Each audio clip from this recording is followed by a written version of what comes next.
बिस्मिल्लाहिर्रहमानिर्रहीम। अस्सलाम वालेकुम। मैं आपकी होस्ट मरियम अंसारी और आप देख रहे हैं पख्तून टीवी। जी, यहाँ पे हम जमान पार्क में मौजूद हैं। हमारे साथ यहाँ पे राना अब्दुल समी साहब मौजूद हैं, जो कि अपनी पूरी टीम के साथ आए हुए हैं और ये कल के मजदूर डे की तैयारी कर रहे हैं बड़े जोशो खरोश के साथ, जो कि ये कहा जा सकता है कि ये मजदूरों के साथ हैं और मजदूरों की आवाज़ हैं और कल ये पूरी टीम को खुद लीड कर रहे हैं खान साहब के साथ। जी, इनसे बात करते हैं। जी, अस्सलाम वालेकुम। जी, ये मजदूर डे जो है ये पाकिस्तान और पूरी दुनिया के अंदर मजदूरों के साथ यकजहती के लिए मनाया जाता है और इसके लिए इमरान खान साहब ने ख़ास तौर पे मजदूरों के साथ एक हमदर्दी का इजहार करने के लिए पाकिस्तान के 3 बड़े शहर लाहौर, इस्लामाबाद और पेशावर के अंदर ये रैलीज रखी हैं। और लाहौर में इमरान खान साहब जो है इस हमारी लेबर मजदूरों की जो रैली है उसको क़यादत करेंगे और इस रैली के साथ हज़ारों की तादाद के अंदर लोग जो है इसमें शरीक होंगे। जो इस वक्त अंदाज़ा लगाया जा सकता है 40-50 हज़ार लोग जो है इस रैली में शमूलियत अख्तियार करेंगे।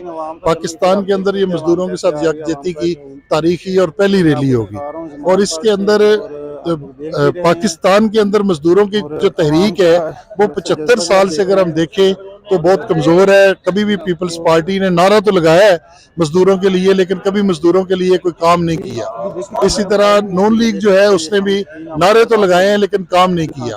इमरान खान वाहिद लीडर है जिसने वजीर आज़म बनने के बाद भी मजदूरों के साथ सऊदी अरब से मजदूरों को रिहा करवाया था। एहसास प्रोग्राम के जरिए कोरोना में 12-12 हज़ार रुपए दिए थे और यही इमरान खान की खासियत है कि आज मजदूरों के साथ यकजहती के लिए उसने अनाउंसमेंट दी है कि जी मैं आपके साथ कल मजदूरों के दिन मनाऊंगा। कल का जो टाइम है स्पेशल मजदूरों के लिए आपने उनको कहा है कि आप जो है ना मजदूर जो है जो वो लीड खान साहब करेंगे आपके साथ।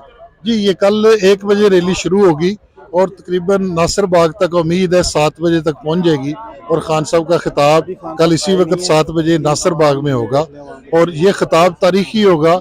मजदूरों के लिए जो लाया अमल है वो भी इमरान खान साहब बताएंगे और पाकिस्तान के अंदर जो मंशूर है पाकिस्तान तहरीक इंसाफ का उससे भी आगाह करेंगे, क्योंकि ये पाकिस्तान के अंदर अगर सबसे ज़्यादा देखा जाए तो मजदूर ही पिसा हुआ ऐसा तबका है जिसके लिए कोई भी हुकूमत पाकिस्तान के अंदर कभी भी ना मनसूबाबंदी करती है, ना उसके लिए प्लान करती है, ना मजदूरों को मुराद दी जाती है। जी, बहुत शुक्रिया सर। जैसा कि आपने सुना कि सर अब्दुल राना समी साहब ने ये कहा है कि कल खान साहब जो हैं वो पूरी टीम को लीड करेंगे, उनके साथ मैं भी होऊंगा और ये स्पेशल मजदूरों के लिए और एक तरीकी जलसा होगा कल। जी, बहुत शुक्रिया।